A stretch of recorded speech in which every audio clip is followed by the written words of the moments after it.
बाप और बेटे और रूहुल कुदस के नाम में आमीन। बाइबल मुकद्दस में से ज़बूर 49 जो 20 आयात पर मुश्तमिल है।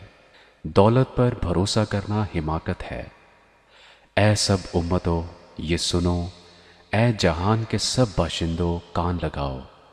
क्या अदना क्या आला, क्या अमीर क्या फ़कीर, मेरे मुंह से हिकमत की बातें निकलेंगी और मेरे दिल का ख्याल पुरहिर्द होगा।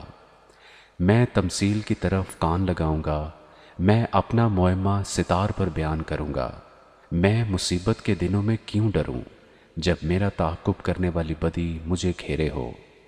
जो अपनी दौलत पर भरोसा रखते और अपने माल की कसरत पर फ़ख्र करते हैं, उनमें से कोई किसी तरह अपने भाई का फ़िदिया नहीं दे सकता, ना खुदा को उसका मुआवजा दे सकता है, क्योंकि उनकी जान का फ़िदिया गिरां बहा है और अब तक अदा ना होगा, ताकि वो अब तक जीता रहे और कब्र को ना देखे। क्योंकि वो देखता है कि दानिशमंद मर जाते हैं, बेवकूफ़ व हैवान हसलत बाहम हलाक होते हैं और अपनी दौलत औरों के लिए छोड़ जाते हैं। उनका दिली ख्याल ये है कि उनके घर हमेशा तक और उनके मस्कन पुश्त दर पुश्त बने रहेंगे। वो अपनी ज़मीन अपने ही नाम से नामज़द करते हैं। पर इंसान इज़्ज़त की हालत में कायम नहीं रहता, वो जानवरों की मानिंद है जो फना हो जाते हैं। उनका ये तरीक़ उनकी हिमाकत है, तो भी उनके बाद लोग उनकी बातों को पसंद करते हैं। वो गोया पाताल का रेवड़ ठहराए गए हैं, मौत उनकी पासबान होगी।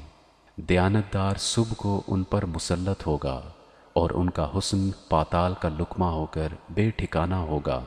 लेकिन खुदा मेरी जान को पाताल के इख्तियार से छुड़ा लेगा, क्योंकि वही मुझे कबूल करेगा।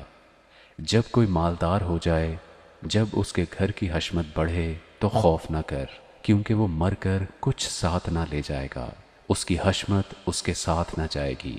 खा जीते ही वो अपनी जान को मुबारक कहता रहा हो, और जब तू अपना भला करता है तो लोग तेरी तारीफ करते हैं, तो भी वो अपने बाप दादा की ग्रोह से जा मिलेगा, वो रोशनी को हरगिज़ ना देखेंगे।